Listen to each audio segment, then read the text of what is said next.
The first thing that we're going to do is find the equation of a line from two given points, a 2, 6, and a negative 5, 3. So the very first step is to find the slope. The slope equation is y2 minus y1 over x2 minus x1. You might remember this from Algebra 2. When I do this, I'm going to go label my points so I don't get lost. So that 2, 6, I'm going to label x1 and y1. And the negative 5, 3, I'm going to label x2 and y2. And then I'm simply going to plug those 2 points into my slope formula. So I'll have a 3 minus 6 divided by a negative 5 minus 2. And then I just need to simplify. I'll have a negative 3 over a negative 7, which a negative and a negative would make a positive 3 over 7. The second step is that I'm going to use something that I learned in Algebra 1 called the point-slope formula. And I'm going to use this formula to find the equation of my line. The point-slope formula, as we write it down, is going to be y minus y1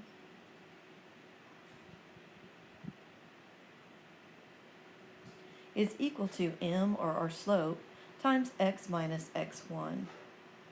I'm going to substitute in my y1 and x1 point from above, so I'll have y minus 6 is equal to the slope I just found in step 1, 3 over 7, times x minus 2, which is my x1 point. Now, to be able to complete this, I simply need to simplify this equation. And so before I can go any further, I'm going to simplify. On the left side, I'm going to leave the left sign alone from now, but on the right side, I'm going to distribute that 3 over 7 into the x and into the negative 2. So we're going to end up with y minus 6 is equal to 3 over 7x, and then 3 times a negative 2 is going to give me a negative 6 over 7.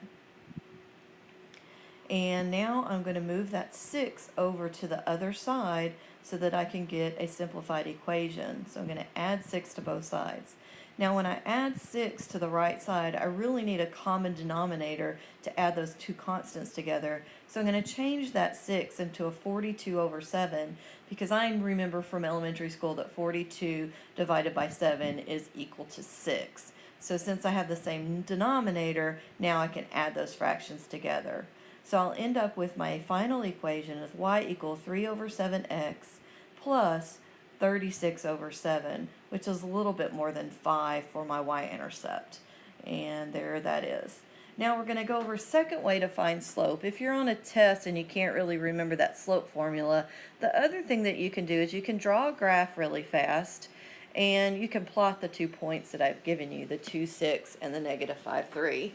So that's what we're going to do first. We're going to plot those 2 points. So I'm going to go over 2 and up 6 and plot that first point, 2, 6. And then I'm going to go over to a negative 5, 3, and I'm going to plot that point on the graph, a negative 5, 3. Now, if you remember that slope, while it's y2 over y1 divided by x2 minus x1, that really stands for the rise over the run. So the first thing I'm going to do is see how many vertical steps do I need to go up to get to that 0.26, and I did 1, 2, 3, so I know that I need to go up 3. And so I'm going to remember that my slope formula can also be the rise over the run. And I know that I have risen 3, which matches the slope that I found in the first step, so that's good. And then the next thing I'm going to do is I am going to count how many steps it takes to go from that point over horizontally. So 1, 2, 3, 4, 5, 6, 7, and I see that I went right 7. Now since I went right 7, it means actually that I have a positive slope, so that's good because that's what I ended up with. And I'm going to put my run over 7, and I see that that 3 7s matches the slope that I found in the first equation. So that just gives you another way to find slope. Now the second thing I'm going to do is give you one more problem like this on the next slide. I want you to pause the video, and then I'll give you the answer on the third and final slide. Thank you. Okay, if you could pause the video now and try this on your own for a while, that would be great. Please pause the video.